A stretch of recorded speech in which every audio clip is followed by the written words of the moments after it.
예, 오늘 말씀에 정말 하나님의 말씀을 듣는 것이 옳습니다. 읽어보겠습니다. 다 같이 시작. 다시 한번 시작. 예, 사도행전 4장 13절에서 22절 예, 기도하겠습니다.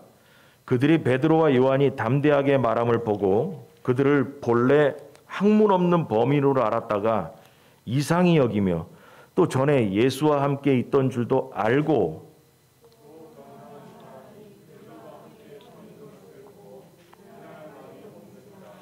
명하여 공회에서 나가라 하고 서로 의논하여 이르되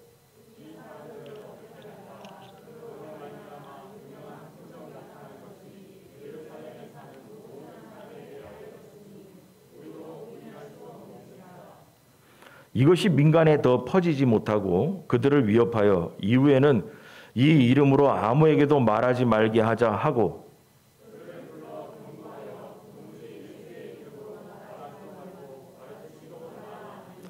베드로와 요한이 대답하여 이르되 하나님 앞에서 너희의 말을 듣는 것이 하나님의 말씀을 듣는 것보다 옳은가 판단하라.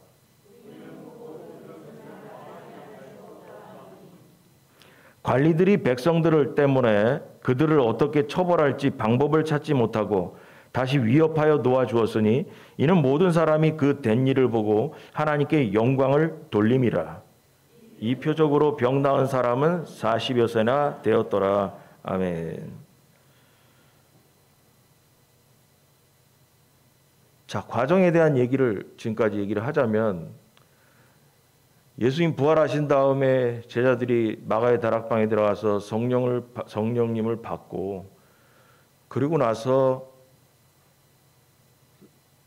사도행전에 나와 있는 성령님의 임재의 증거로 강력하게 나타났던 게 방언이라고 했죠.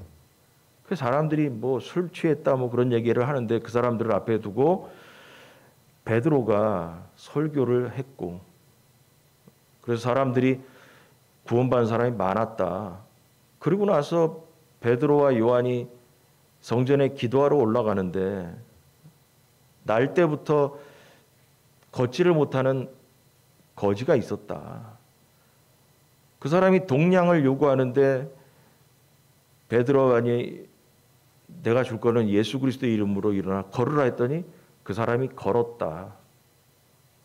그러고 나서 그 소문이 더욱더 나서 베드로와 요한이 예루살렘에서 복음을 전하기 시작했다. 이거예요. 그래서 그런 소문들이 나니까 이스라엘의 지도자들이 산헤드린 공회라는 게 있는데 지난번에 설교한 것처럼 우리나라의 그 여의도에 있는 국회의사당처럼 국회의원들이 있는 그런 모임이 있는데 거기에 끌려갔다. 베드로와 요한이. 끌려가가지고 네가 무슨 권한으로 이런 걸 떠들고 다니고 하고 있느냐 했을 때 베드로와 요한이 예수 그리스도의 이름으로 하는 거다. 이렇게 얘기를 했어요. 근데 오늘 본문에 나온 것처럼 그 설명을 하는데 1절에 보니까 이런 얘기가 13절에 보니까 그들이 베드로와 요한이 담대하게 말함을 보고 그들을 본래 학문 없는 범위로 알았다가 이상히 여겼다. 그래서 배운 것도 없는 사람이 어떻게 이렇게 말을 잘하고 담대할까 싶어서 이상했다라는 거예요, 이 사람들이. 그래서 뭐 어떻게 할 수 없어가지고 뭐 혼내키고 보냈다는 건데 사도들은 여기 처음부터 얘기하는 바는 그 담대하게, 용감하게 이스라엘의 지도자들 앞에서 그 사도들의 간증인 예수 그리스도에 대해서 설명을 했어요. 너희가 죽인 그분이 바로 이스라엘의 구원자다. 너희가 죽인 자가. 근데 사도들은 유대 사회에서 정통적으로 율법 교육을 받은 자들이 아니에요. 이 말은 뭐냐면 구약을 공부하는 사람들이 아니라는 거예요. 구약을 공부한 사람들이 아니라는 거예요. 하지만 그들은 꺼리낌 없이 이 산헤드린 이 공회에 국회의원격인 이 사람들 앞에서 담대하게 말씀을 전했습니다. 이것은 결론은 뭐냐? 성령님께서 하신 거죠. 성령님께서 하신 겁니다. 오늘 본문의 주인공은 성령님이십니다. 성령님이 사도들의 입을 통해서 말씀하신 건데, 성령님은 한마디로 얘기하면 복음 전도자들과 함께 하시고 도우신다라는 겁니다. 자, 오늘 이 본문을 갖고 오늘 두 가지만 얘기하겠습니다. 1번, 성령님은 복음 증거자를 담대하게 하십니다. 다 같이 시작. 네, 다시 한번 시작. 네.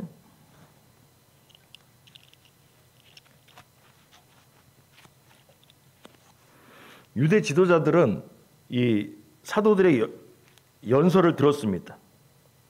그 내용들을 이렇게 좀 정리하자면 뭔 얘기였냐면, 십자가에 못 박힌 갈릴리 나사렛 예수 그리스도, 그를 너희가 죽었으나 하나님께서 다시 살리셨다라고 지난주 본문에 나와 있습니다. 그리고 하나님께서 그 버려진 예수 그리스도를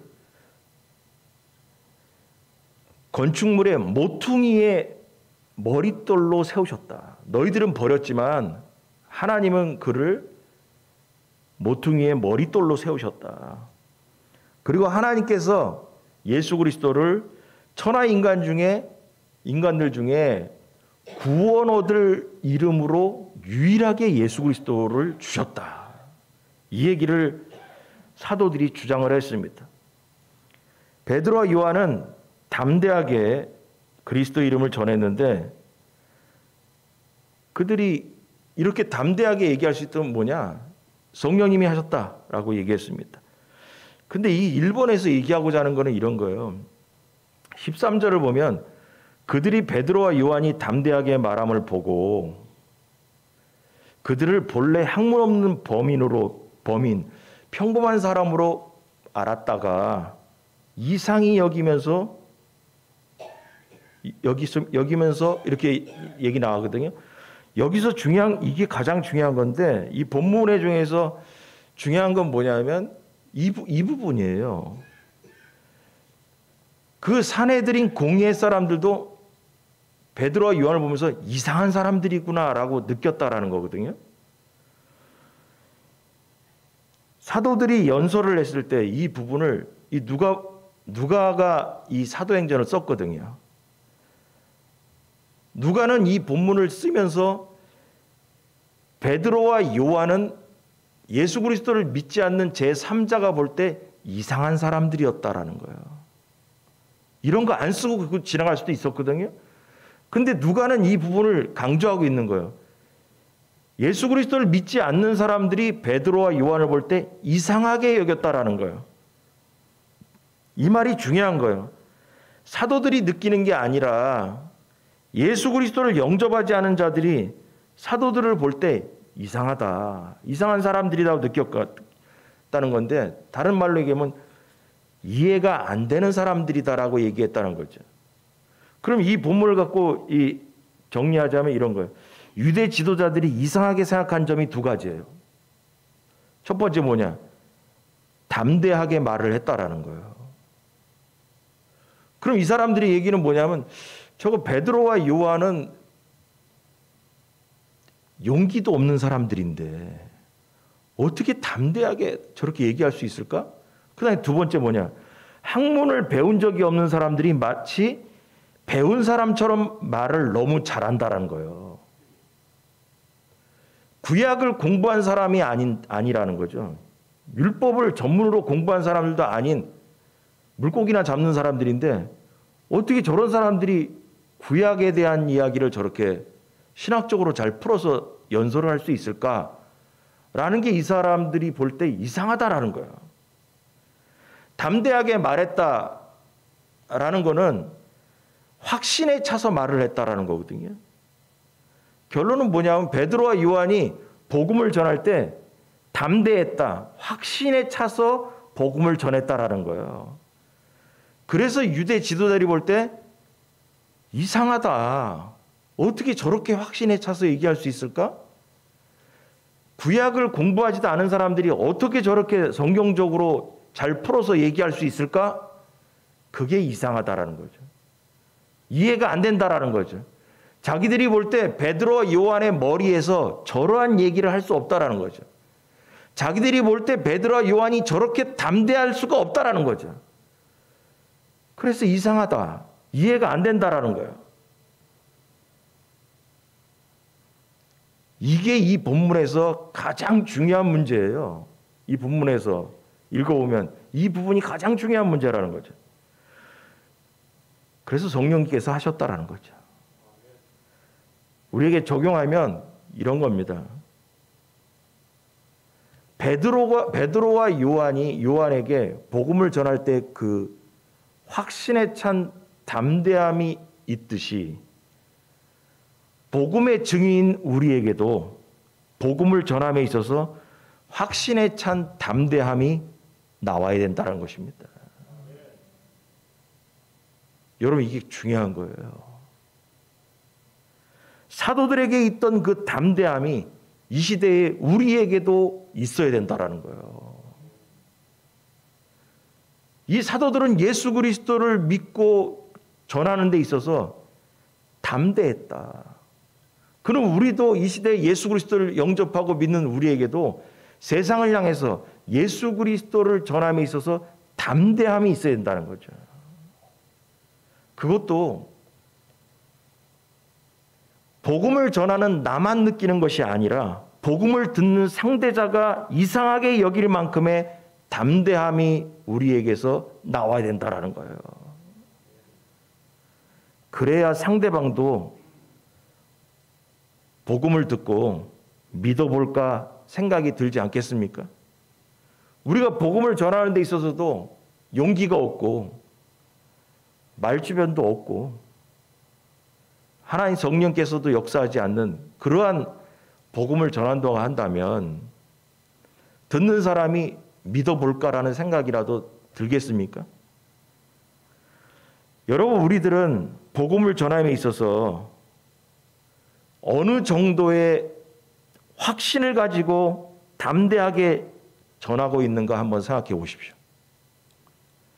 여러분이 복음을 전할 때 이 본문에 나와 있는 사람들처럼 베드로와 요한처럼 담대하게 확신에 차서 전하고 있는가? 상대방이 볼 때 정말로 복음에 확신이 있는 사람으로 느낄 정도로 살고 있느냐는 것입니다. 여러분, 예수님이 아니면 저 사람은 살지 못할 사람으로 인정받고 있느냐라는 것입니다. 예수 믿지 않는 사람들이 볼 때 저 사람은 예수 그리스도 아니면 살지 못하는 사람이다. 저 사람은 입만 열었다면 예수님만 떠드는 사람이다. 저 사람은 교회에 미친 사람이다. 인정받고 있느냐라는 것입니다. 베드로와 요한이 복음에 대해서 연설을 했을 때 예수 그리스도를 믿지 않는 이 지도자들은 베드로와 요한을 보면서 이상하다, 이해할 수가 없다라는 생각을 가졌어요. 어떻게 저렇게 담대하게 얘기할 수 있는가? 어떻게 저 사람들 공부도 안 한 사람인데, 쉽게 얘기해서 학교도 다니지 않은 사람인데 어떻게 저렇게 구약에 대해서 설명을 저렇게 잘할 수 있을까? 라는 생각을 했다는 것입니다. 이 모든 것이 성령님이 하신 일인 거라는 거예요. 이 모든 것이. 누가복음 21장 12절에서 15절 한번 읽어보겠습니다. 여러분이 정신 차리고 똑바로 한번 읽어보세요. 복음에 대한 이야기예요. 다 같이 시작.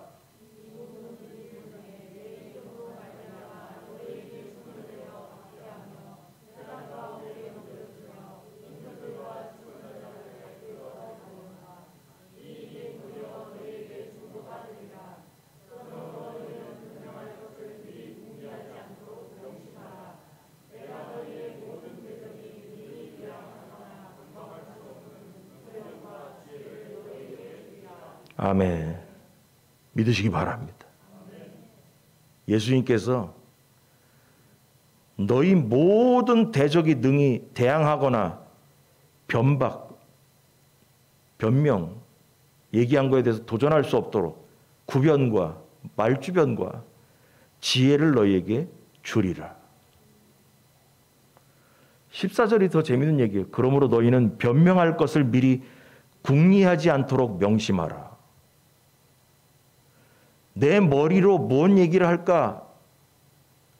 궁리하지 마라. 주님께서 함께 하실 거라는 거야. 여러분, 누가복음 여기 예수님이 말씀하신 거야.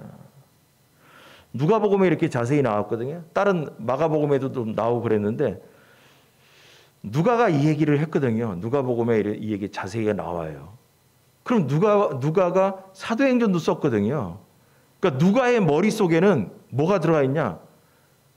복음 전할 때 걱정하지 마라. 성령께서 너의 입술을 통해서 말씀하실 것이다라는 거죠. 이게 누가에게는 머리에 딱 들어가 있는 거예요. 그래서 누가가 누가복음을 쓸 때도 이 부분을 자세히 설명했고 이 부분의 정신을 받들어서 사도행전에 나와 있는 베드로와 요한이 복음을 전할 때 담대했던 이유가 바로 뭐냐? 성령께서 그들의 입술을 통해서 말씀하셨다라는 거예요.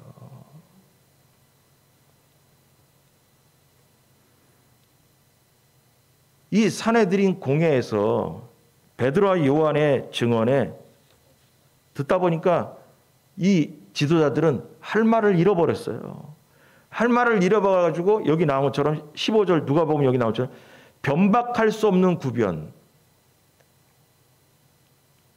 뭐 이렇게 대적해서 말 받아치기를 할 수 없게 만들어줬다는 거예요. 그런데 이게 이렇게 나와요. 사도행전 4장 14절 보겠습니다. 다 같이 시작.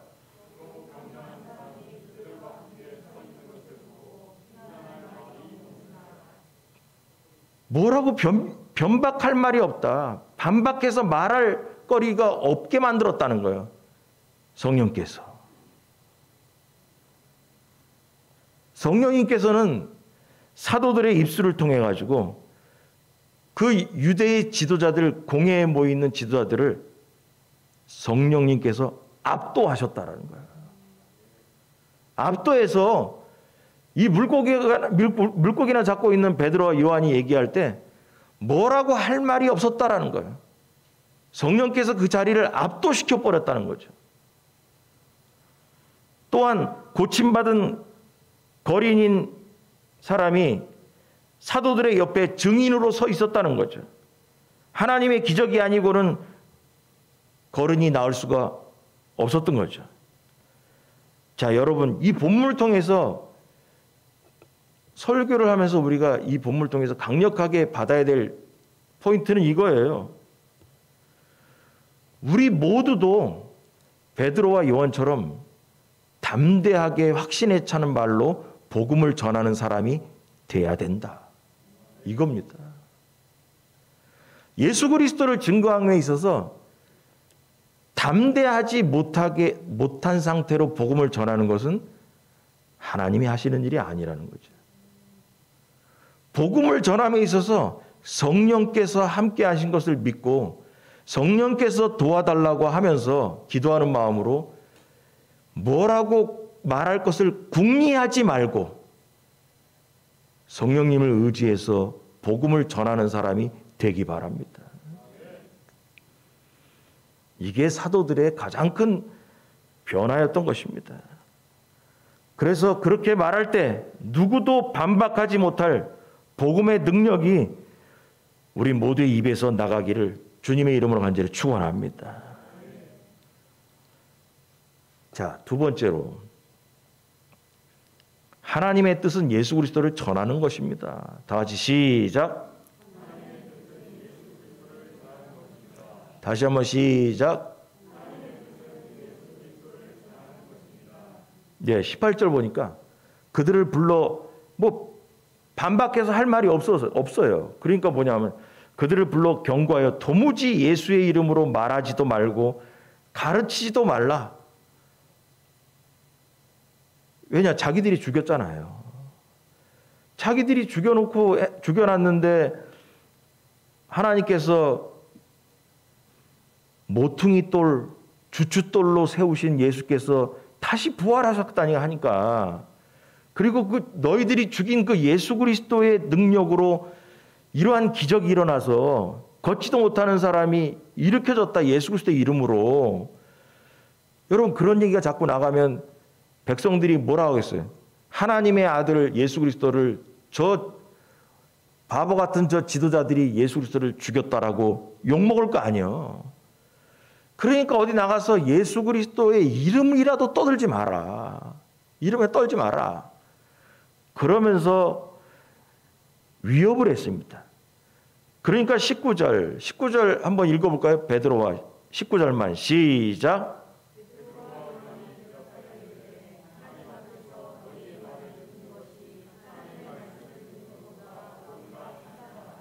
아멘. 여러분, 이 산헤드린 공회의 사람들은 살아있는 하나님의 역사를 보고도 예수 그리스도의 이름을 부정하는 거예요.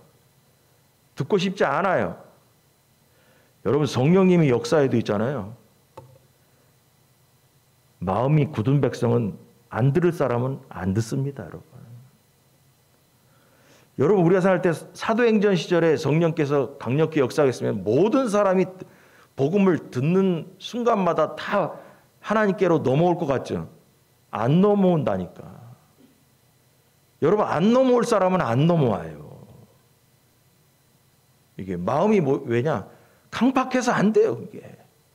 그러니까 이 사람들은, 일반 백성들은 3,000명, 5,000명씩 복음을 듣고 베드로의 설교를 듣고 주님을 영접하는 판인데, 이 사람들은 뭐냐? 안 들어요.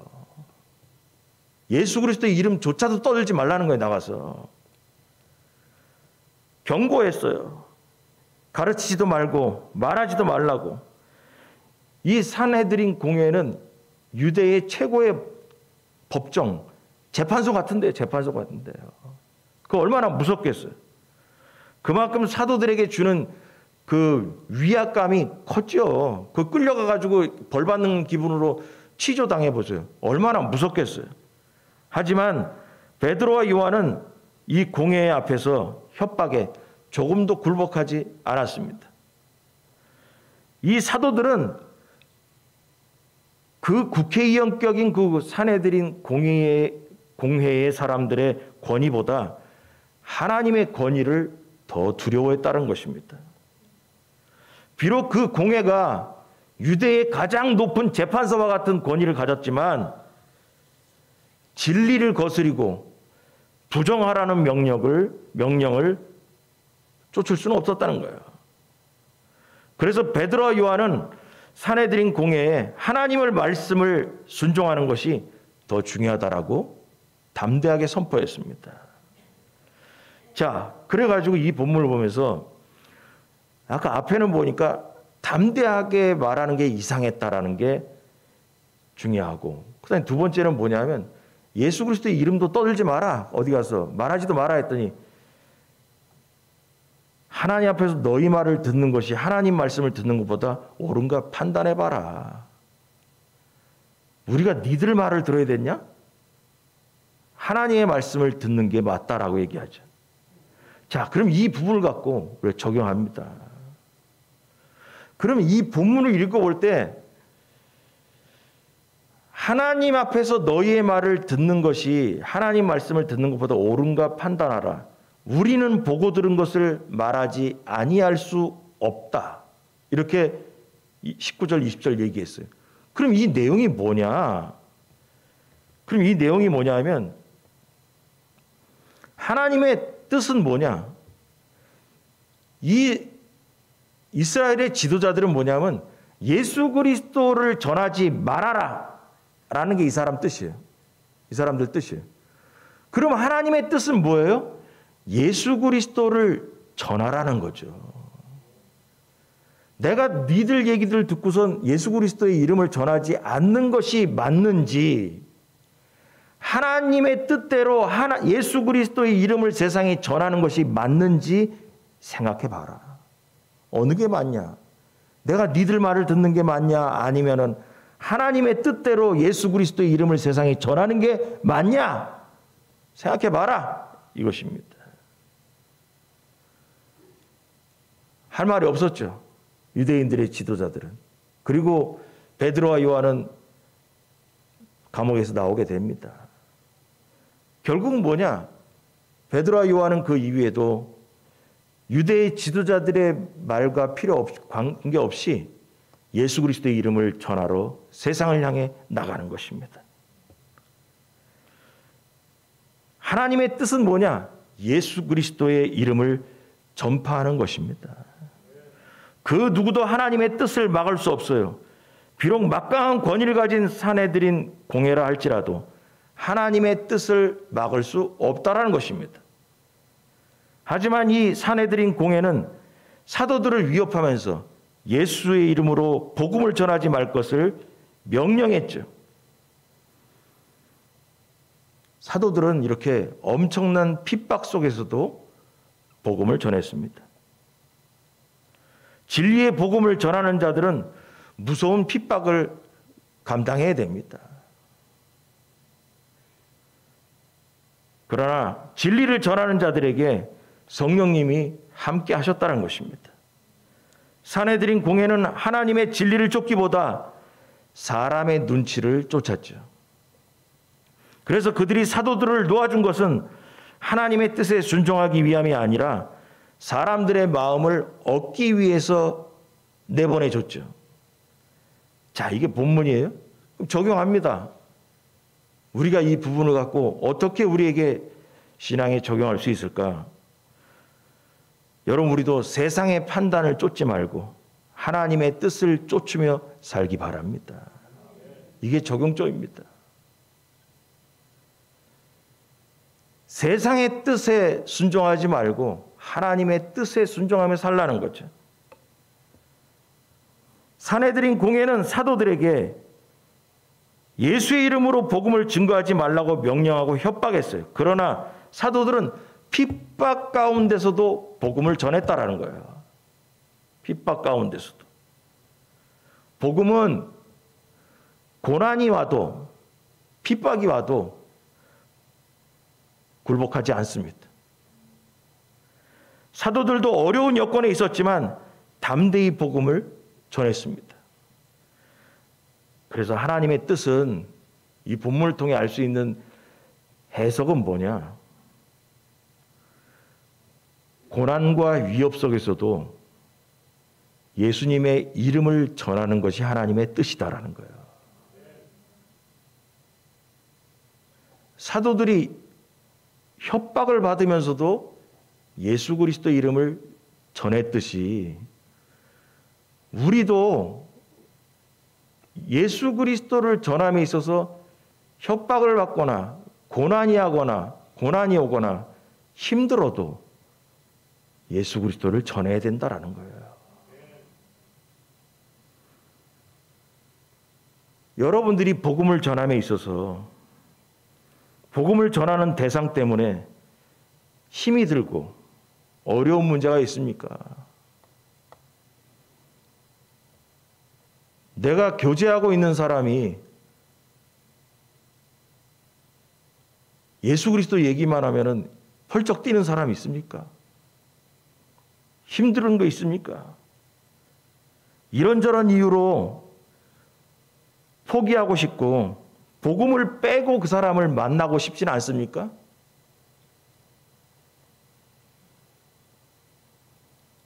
여러분, 중요한 거예요.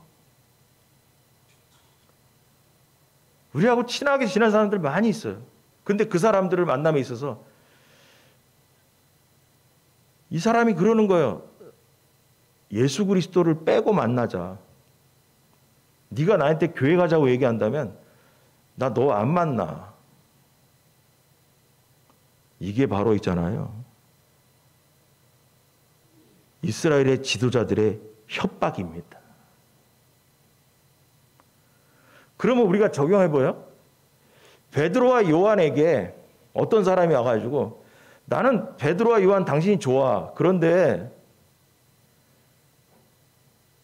예수 얘기는 하지 말자, 나하고. 그럼 베드로와 요한이 그래, 알았어.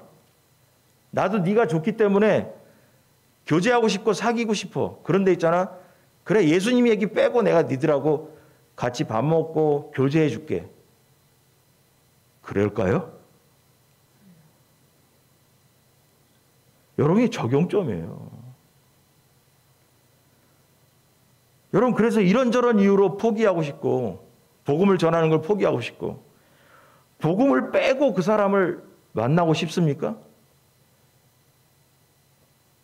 그게 복음을 전하는 태도일까요? 유대 지도자들은 예수 그리스도의 이름을 전하지도 말라고 그랬어요. 우리 주변에서 그런 사람들이 있어요. 너하고 내가 사이는 좋고 교제도 하고 좋은데, 관계도 좋은데, 야, 내 앞에서는 예수 얘기하지 마라. 교회 가자는 얘기하지 마라. 여러분, 그게 과연 하나님의 뜻일까요? 이 말은 마귀가 하는 말입니다. 마귀는 우리에게 말합니다. 복음은 말하지 말고 그 사람은 만나도 된다. 여러분, 이게 하나님의 음성일까요? 마귀의 말입니다.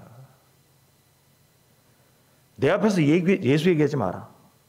그럼 보고 싶지 않다. 그럼 우리는 이 얘기를 그대로 왔다가 베드로와 요한에게 사도시대로 돌아가서 보는 거예요. 누군가가 베드로와 요한에게 예수 그리스도는 얘기하지 마라, 내 앞에서. 그럼 베드로와 요한이 그래, 내가 네 앞에서는 예수 그리스도 얘기 안 할게 했을까요?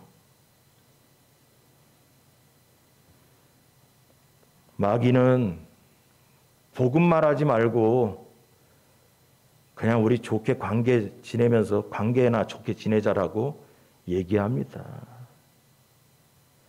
유대 지도자들은 이렇게 말한 겁니다. 사도들에게 이 세상은 다 돌아다니고 사람을 만나더라도 예수 그리스도는 전하지 말라고 했습니다.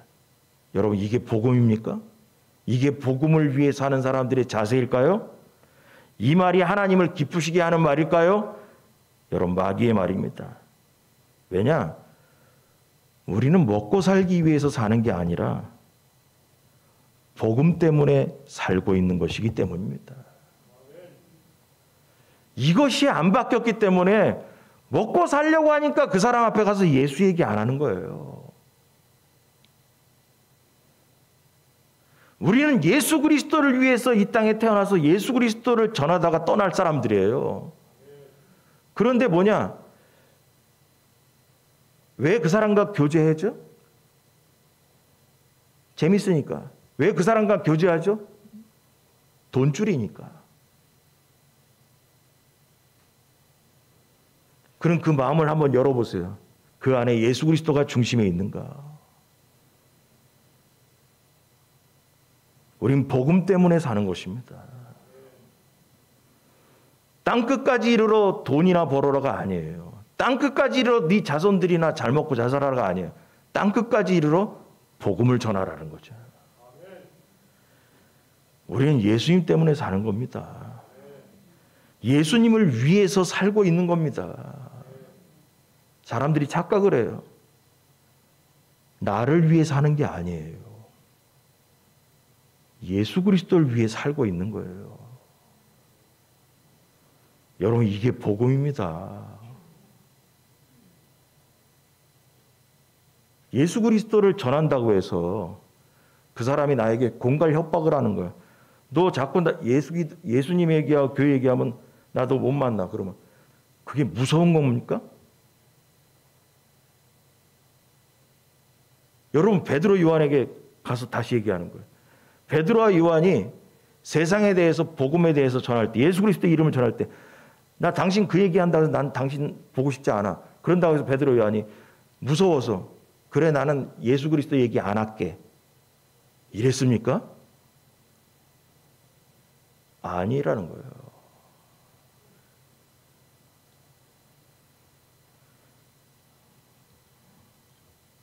어떠한 어려움에 처해 있을지라도 성령의 도우심을 믿고 힘있게 복음을 전하기 바랍니다. 성령님께서 하실 겁니다. 이것은 예수님의 약속이에요. 약속이라니까요. 여러분, 약속을 믿으세요. 약속을. 복음 때문에 고난당하는 거 당해야 됩니다. 복음 때문에 나와 교제하던 사람이 떠난다. 감수해야 됩니다. 우리가 그 사람들과 만나서 밥 먹기 위해서, 이건 중요한 게 아니에요. 우리는 뭐냐? 우리의 머릿속과 우리의 가슴팍을 다 쪼개보면 뭐냐? 예수 그리스도밖에 없는 거예요. 여러분, 먹고 살기 위해서 살지 마시기 바랍니다. 예수 그리스도를 위해 살기 바랍니다. 이게 복음입니다. 그럴 때 복음의 능력이 그의 삶 가운데 역사하고 간증이 튀어나오고 하나님이 그와 함께 하시는 겁니다.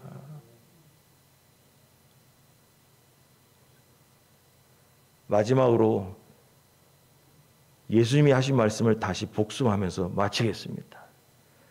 마가복음 13장 11절 다 같이 시작. 사람들이 너희를 끌어다가 넘겨줄 때에 무슨 말을 할까 미리 염려하지 말고 무엇이든지 그때에 너희에게 주시는 그 말을 하라. 말하는 이는 너희가 아니요 성령이시니라. 아멘.